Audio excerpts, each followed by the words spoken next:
All right, guys. Welcome to part 6 of Beta Breakfast and Book Show. I'll give him a couple pieces of food, not too many.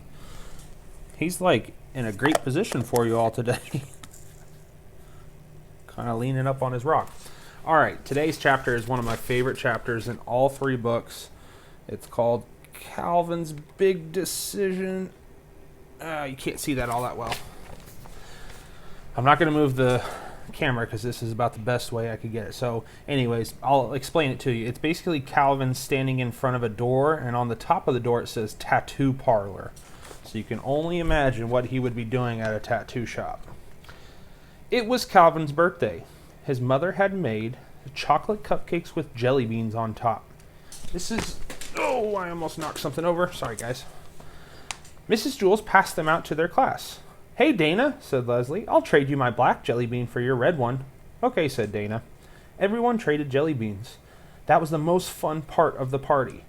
Bibi was very excited. "Tell everybody what you're getting for your birthday, Calvin," she said. "I don't know," Calvin mumbled as he stared at his yellow jelly bean. "He's getting the best present," said Bibi. "What are you getting, Calvin?" asked Mrs. Jules. Calvin frowned. "I don't know," he griped. I know what it is, but I don't know what it is." "Huh?" asked Jason. "See, I usually get toys," Calvin tried to explain, "but they always break or get lost or something happens to them. But this year, I'm getting something I'll never lose. I'll have it for the rest of my life." "What is it?" asked Terrence. "A tattoo," said Calvin. "Ooh, how neat!" exclaimed Mauricia. Everyone thought it was a great present. "You're so lucky, Calvin," said Rondi. "I wish I could get a tattoo, too. Instead, I got a tutu." "I got a tutu, too," said Dana. "My parents won't let me get a tattoo," complained John. "My parents wouldn't let me get one either," said Calvin. "Then, for my birthday, they said I could get one.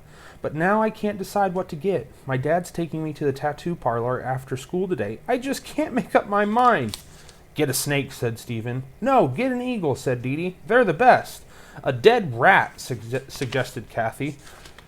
"I just don't know," said Calvin. "I've never had to make such a tough decision. Nothing else I do matters very much. It's not like choosing jelly beans. If you pick the wrong jelly bean, big deal. You can always just spit it out.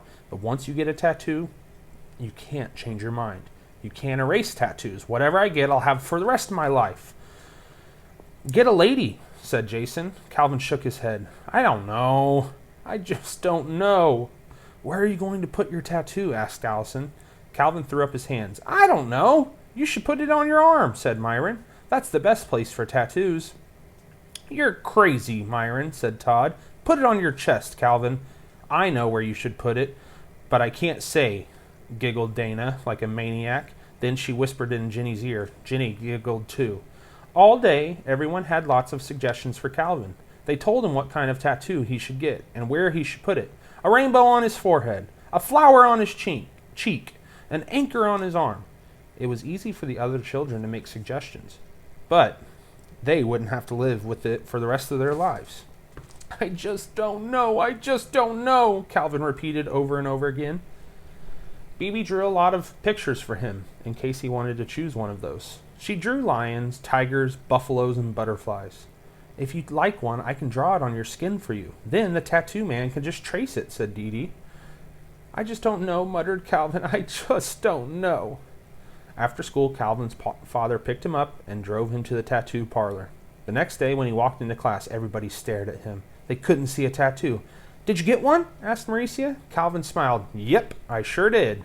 Where is it?" asked Jason. Dana gasped. "I know where." "Well, what'd you get?" asked Todd. "It was a real tough decision," said Calvin. "I almost got a leopard fighting a snake, but then my dad told me to think about it. He said it was sort of like getting a second nose. You may think you want another nose, but that way if one nose gets stuffed up, you can breathe out the other one." But then he asked me, "Calvin, do you really want 2 noses?" "Your father is very wise," said Mrs. Jules. Calvin nodded. That made me think. I decided I didn't want a snake and a leopard fighting on my body for the rest of my life. I suddenly knew exactly what I wanted. He pulled up his left pant leg. There was a small tattoo right above his ankle. Everyone crowded around to look at it. "A potato!" exclaimed Leslie. "How silly! That's the worst tattoo in the world, said Mac.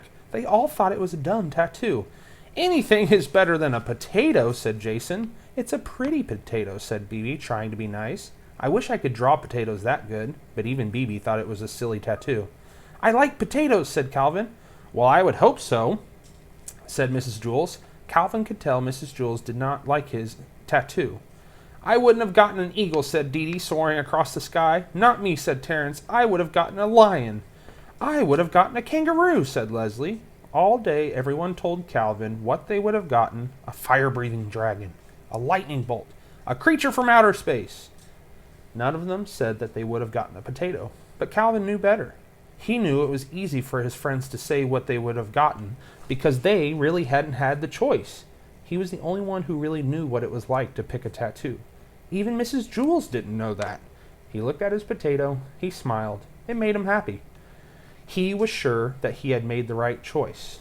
At least, he was pretty sure. All right, guys. He snuck over here.